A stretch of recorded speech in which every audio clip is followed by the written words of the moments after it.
This week, let's take a quick look at some Passover-related news just in time for the start of the holiday, as well as an update on Deborah Lipstadt's Senate confirmation. Then we need to talk about Israel, as a drastic increase in terrorism and new government instability leaves many Jews shaken.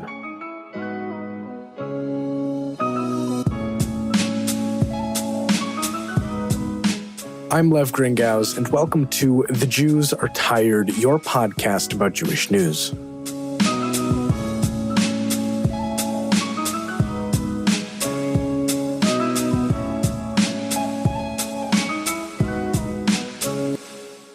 This podcast is supported by the Newman School at the Talmud Torah of St. Paul, where academic excellence and Jewish values meet, teaching analytical and critical thinking skills that are necessary to thrive in a complex world, now enrolling grades K through 5. Learn more at ttsp.org/Newman. If you like this podcast or Jewfolk generally and the work that we do, support us by buying our merch. The store has gone through another update. We added new designs, including some special ones just in time for Passover. One says, "Lean for freedom," another says, "No more Hebrew nonsense," and a new "The Jews Are Tired" design adds the tagline, "Didn't know Pharaoh would have so many copycats." A link to the store is in the podcast notes, so go take a look. And there's also a link to donate to Jewfolk in the podcast notes if you want to give directly. We appreciate any support you can give.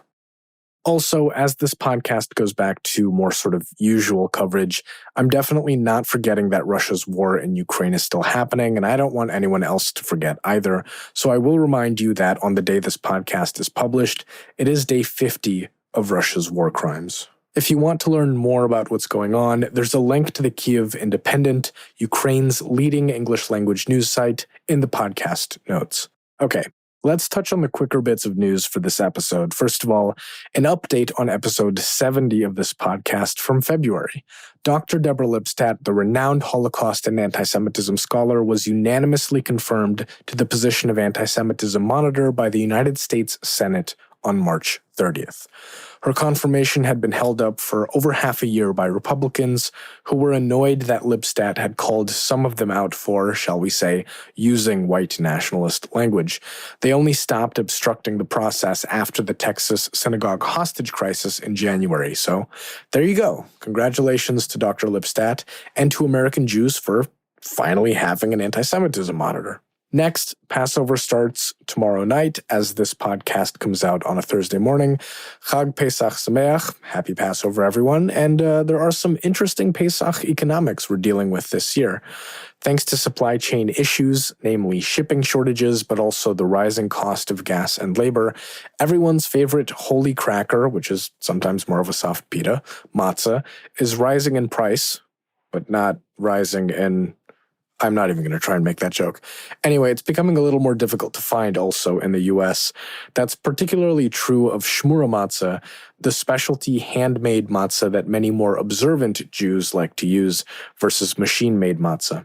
Some of this also has to do with Russia's war in Ukraine, because Ukraine supplies a good amount of the world's shmura matzah, including up to 20% of the US market. JTA has a great story linked in the podcast notes about this. Roughly 90% of this year's matzah from Ukraine already made it to the US before the war, but this does still raise a question about what the supply will be like next year. But don't worry, we've also got a shortage of kosher for Passover chicken to worry about this year. Again, JTA comes with the assist on a story about this linked in the podcast notes. So everything I say here, if you want to learn more, go check out the original reporting. Can't stress that enough. Original reporting is important, and while I do a lot of it for Jewfolk and when freelancing, this podcast runs in large part on the great reporting that others do. So back to the chickens. Combine the supply chain issues from before, Russia's war in Ukraine driving up the cost of chicken feed because both countries are huge exporters of grain, and a really bad outbreak of avian flu leading to the deaths of millions of chickens and turkeys in the US. And that means you've got less chicken, a tougher time transporting that chicken to stores, and higher prices once the chicken gets there. So this all means several things. First of all, at base level, Pesach may be a little less magical this year because you won't get all the supplies you want or enough of them, but with the COVID pandemic, that's not really a surprise anymore. Second of all, for Jews either in poverty or many Jews and Jewish families keeping it together, paycheck to paycheck, this could be a holiday that really hurts to observe and a holiday that will contribute to ongoing financial insecurity. At some point, I'm going to do a deeper dive on this podcast about Jewish poverty, but from a community standpoint, this is something we should all be thinking about, and thinking about what local Jewish organizations are doing and can do to help members of our community with financial struggles. If you want to help on this issue, I'd suggest starting with, donating to whichever local Jewish family service organization is near you or any local food bank. Lastly, we're all used to this shorthand of, supply chain issues, but I do want to remind everyone that the supply chain is really just people, people creating things, transporting things, and the main issue is a global pandemic that no matter how many Americans take their masks off is still happening. There's a great Atlantic article by Amanda Mull, who has written a lot on supply chain issues, where she talks about this. It's in the podcast notes if you want to check it out, but I did just want to quickly read an excerpt to drive the point home. Quote, "The pandemic has tied the supply chain in knots because it represents an existential threat to the lives of the humans who toil in it. The fact that humans now can safely go on vacation does not mean that people half a world away can safely make new bathing suits for them."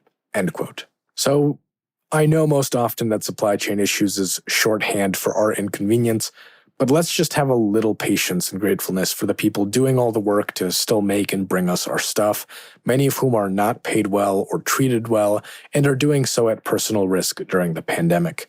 For everyone from, overseas workers to all the Amazon workers and delivery people here.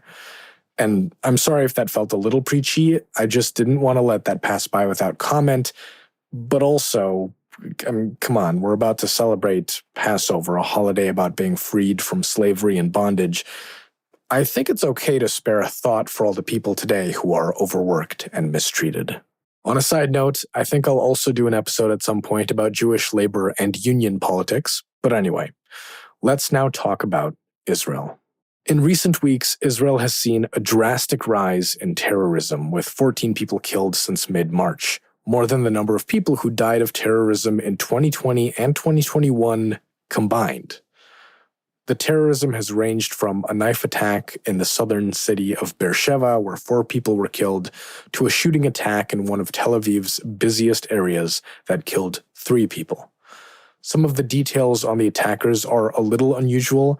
Some have been Arab Israelis, so citizens of Israel, which is not a group that terrorism has often come from in Israel, and the Arab Israeli terror attacks were done in the name of the Islamic State terror group, which most of us know by the acronym ISIS. Terrorism in Israel is usually associated with Palestinian causes and groups, not ISIS. What all the attacks do have in common, though, is that they're what's called lone wolf attacks, where the perpetrators aren't connected to any specific established group or organization. They just, at some point, decide they're going to go out and attack people. The U.S. is dealing with a similar problem, by the way, in terms of gun violence. And the challenge for Israeli counterterrorism efforts from the police, the Israel Defense Forces, and from intelligence agencies like the Shin Bet is that it's really hard to track and predict and therefore stop lone wolf terrorism. An organization you can keep tabs on at least, but it's really hard to have any kind of advanced knowledge of attacks when it's just an individual or a really small group of people doing this on their own. If you want to read more about those challenges, there's a good story from the Times of Israel about that in the podcast notes. But bigger picture, this rise in terrorism is, first of all, really scary. But second of all, it also brings up the shadow of last spring. A year ago in May, fighting between Palestinians and Jews in Jerusalem erupted into a war with Gaza when Hamas, the terrorist group there, decided it wanted to make a statement about being the true protectors of Jerusalem. And as that happened, tensions between Jews and Arab Israelis exploded across cities and towns in Israel that had long been considered areas of coexistence. So you've got clashing in Jerusalem, another war, and Jewish and Arab Israeli rioting across Israel. If you want to revisit the details of how and why all of that went down, go back and listen to episode 58 of this podcast. It was a just honestly terrifying time because it really felt like Israel's social fabric was coming undone in a way that it just hadn't really felt like that in a long time. On top of all of this, Israel was also politically unstable, having just gone through its fourth election in under 2 years as former Prime Minister Benjamin Netanyahu did his best to hold on to power. So just a right dumpster fire of a time. And now, a year later, at roughly the same time, we're having this increase in terrorism in Israel. There are a couple of things to understand, though. Why is this all happening at roughly the same time? Well, because the Muslim holy month of Ramadan is happening right now, and it almost always means more disturbances in Israel, be it fighting in Jerusalem, or terrorism, or something happening with Gaza. Unfortunately, it is expected. Last year, Ramadan was also in the spring, so this is a long-standing pattern. Also, does this mean we should all expect another war with Gaza soon, or complete implosion of Israeli society or something? Not necessarily. The same Times of Israel story about how hard it is to stop lone wolf terror attacks points out that Hamas, the organization that rules Gaza, is relatively quiet at the moment. Rockets aren't really being fired. Arson balloons even aren't being sent to burn Israeli fields. There are some reports even of Hamas stopping Palestinian Islamic Jihad, another terrorist group in Gaza, from firing rockets at Israel.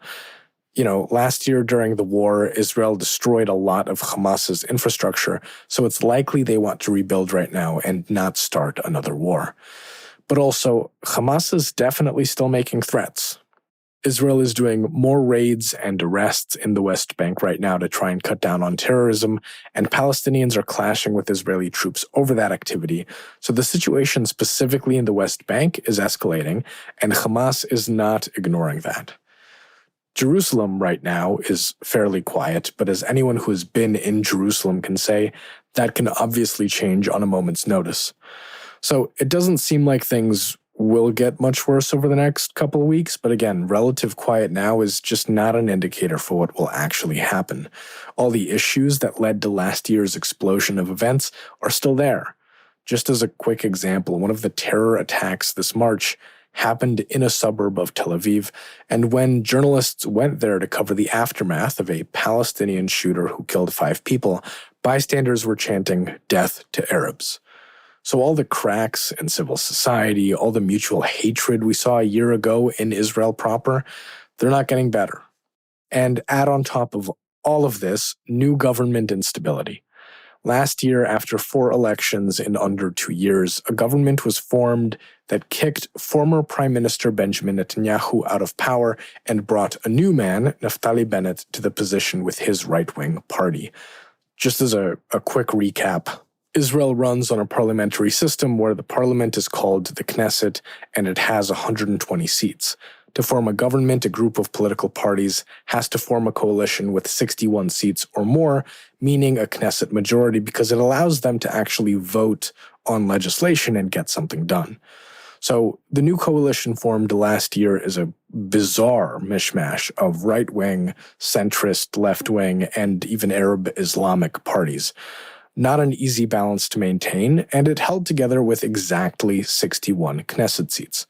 But now, a member of Prime Minister Naftali Bennett's party quit the coalition, saying that the government needs to be more right-wing. Technically, the government can still exist with 60 Knesset seats, because not having a majority doesn't mean everyone else is, together in a new majority coalition.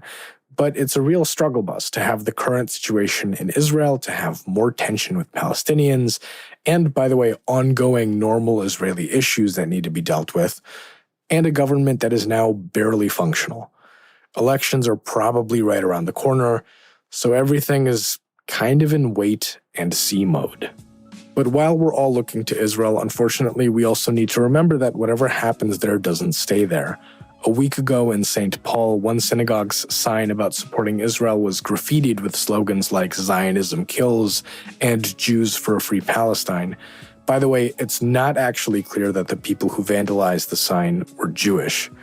But the larger point is, unfortunately, Jews know that when it comes to being targeted in relation to Israel, graffiti is just a start.